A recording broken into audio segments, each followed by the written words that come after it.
And joining me now from the Lebanese capital is Makram Rabah. He's an assistant professor of history at the American University of Beirut. Great to have you here with us on TRT World. So I think the first question that I have on my mind is, could this possibly result in an all-out war between Lebanon and Israel? For sure, this will not signal an all-out war, but basically we are in the midst of war. And while everyone, especially the international community, is following this as a kind of an escalation of what we saw over the past few months, I think this is a direct message to the Lebanese state and primarily to the Prime Minister, who yesterday went on record saying that there's no such thing as resistance, and here he's referring directly to Hezbollah going on, and basically saying that sovereignty will be held exclusively in the hands of the Lebanese state. What we saw now with this so-called comical rocket launch into Israel is just a reminder by Hezbollah and Iran that they still have somewhat of a leverage within the Lebanese political system, and this should not go untackled. And this shouldn't be, we shouldn't use violence to face this, but rather to double down on the idea that the Lebanese state has a sacred right and a sacred duty to control all of its Lebanese territories and not allow for such a tragedy to unfold. Makram, so help me understand this. So would this escalatory tone by Hezbollah, Iran, will it be contained by Lebanon, or do you think it would require Israel to come up with some sort of retaliation?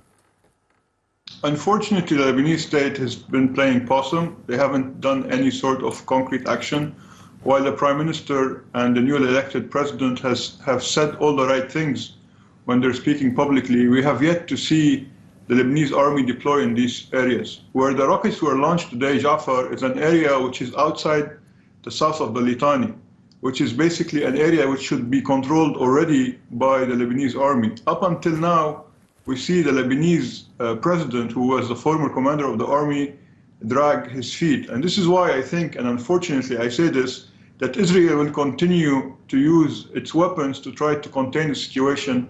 Whereas for the Lebanese, especially those who are displaced from their villages, I think diplomacy is the best choice moving forward. And do you see any role that the United Nations or perhaps the international community can play here?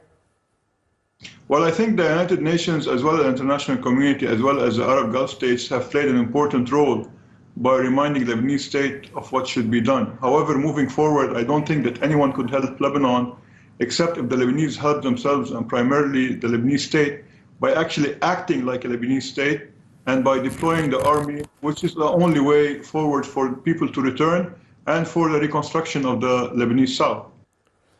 How much of this is related to what's going on in Yemen?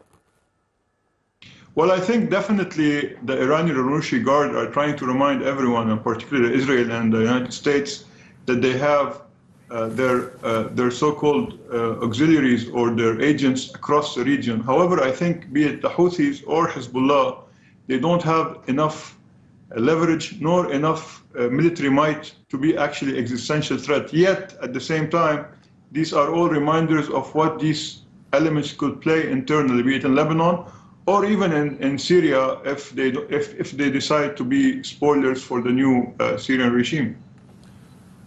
Makram Rabah, thanks very much for joining me here on TRT World. Appreciate your taking out the time. Thank you very much.